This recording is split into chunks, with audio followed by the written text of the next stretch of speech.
कोई जियो का टावर ले ले, कोई आइडिया, कोई वोडाफोन, कोई एयरटेल। तो पृथ्वी पे संचार के लिए सबसे ज्यादा जरूरी, इसका मतलब इसके अंदर तरंगे घूम रही हैं, बहुत खतरनाक तरंग घूमता है, तो सीधे आंख का लपट गिरेगा हम लोग के ऊपर, कुल आदमी जर और खप के मर जाएगा, सब आदमी खत्म हो जाएगा। जो हमारी आंखों से नहीं दिख रहा है वो हम बिलीव नहीं करते, हम लोग वेव को तो देख ही नहीं पाते। तो रडार ऐसे होता है, घूमते रहता है चारों डायरेक्शन में, इसे देखते रहे कौन है रे, इनने कहां से आया, सर्जिकल स्ट्राइक। आयन मंडल से टकरा के वापस कहां जाता है, नीचे, उसी डायरेक्शन में उसको दूसरा आदमी रिसीव कर लेता है। जैसे हमारी एक ऐसी टेंडेंसी होती है, ह्यूमन टेंडेंसी, जो हमारी आंखों से नहीं दिख रहा है वो हम बिलीव नहीं करते।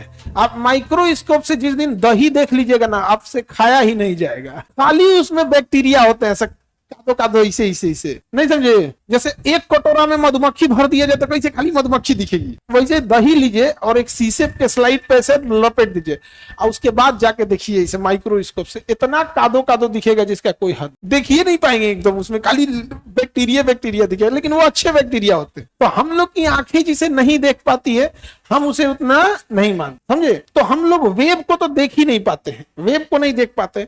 हमने बॉल देखा है कि हमने एक क्रिकेट का बॉल फेंका, वो दीवार से टकरा के इधर आई, जैसे हम एक बॉल इस डायरेक्शन में ऐसे टकरा के फेंकते हैं, तो आपको पता है कि हम तिरछा फेंके हैं, बॉल मेरे पास नहीं आने वाला, टकरा कैसे तिरछा जाएगा, समझ में आया कि नहीं। लेकिन आपने तरंग नहीं देखा है, आप तरंग देखे नहीं है, तो आपको लगता होगा नेटवर्क कैसे हो जाता है। लेकिन टावर पे देखते होंगे इतना बड़ा बड़ा बोमा जैसा टांग देते हैं, एगो ए मोहल्ला में, एगो ए टोला, एगो ए टोला, देखते हैं तो वो चीज तो हम लोग को नहीं देखे हैं, तो हम लोग को आइडिया नहीं होता। अब हवाई जहाज को तो रडार चाहिए, वो चारों डायरेक्शन में देखे, तो रडार ऐसे होता है, घूमते रहता है चारों डायरेक्शन में, इसे देखते रहे कौन है रे, इनने कहां से आया, सर्जिकल स्ट्राइक। तो रडार, तो हम लोग वेव नहीं देख पाते।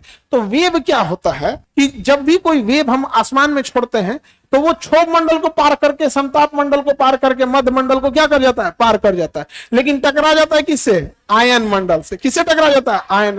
और आयन मंडल से टकरा के वापस कहां जाता है, नीचे। वापस कहां जाता है, नीचे। और नीचे की पृथ्वी रुकी है या घूम रही है, अब वो हम उसी डायरेक्शन में उसको दूसरा आदमी रिसीव कर लेता है। जैसे रेडियो पे हम यहाँ से सिग्नल भेजे, जैसे मेरा ये माइक देखिए, ये सिग्नल भेजे, यहाँ से क्या भेजे, सिग्नल भेज दिए। अब ये छोटा मशीन है, ये आयन मंडल तक जा ही नहीं सकता, आयन मंडल तक जा ही नहीं सकता। अब कहां से जाएगा भैया, ये आयन मंडल तक, ये यहीं से वहीं तक जा सकता है। तो ये यहां से कहां चला गया, वहां ऑपरेटर के पास।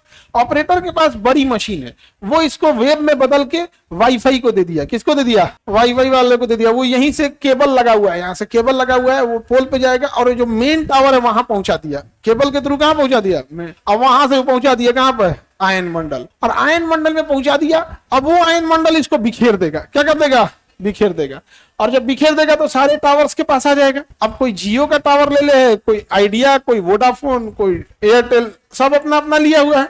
अब सबके मोबाइल में जैसे एप्लीकेशन खोलिएगा क्लास चालू हो जाएगा, आयन मंडल। नहीं समझा गया। और अगर ये आयन मंडल नहीं रहता तो हमारे क्लासवा हवा में उड़ जाता।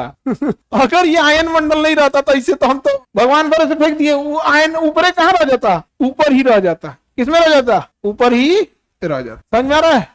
तो पृथ्वी पे संचार के लिए सबसे ज्यादा जरूरी, छोटे सैटेलाइट को कहां छोड़ा जाता है, आयन मंडल। कम्युनिकेशन सैटेलाइट को कहां छोड़ा जाता है, आयन मंडल। समझ गया। संचार के लिए जरूरी आयन मंडल।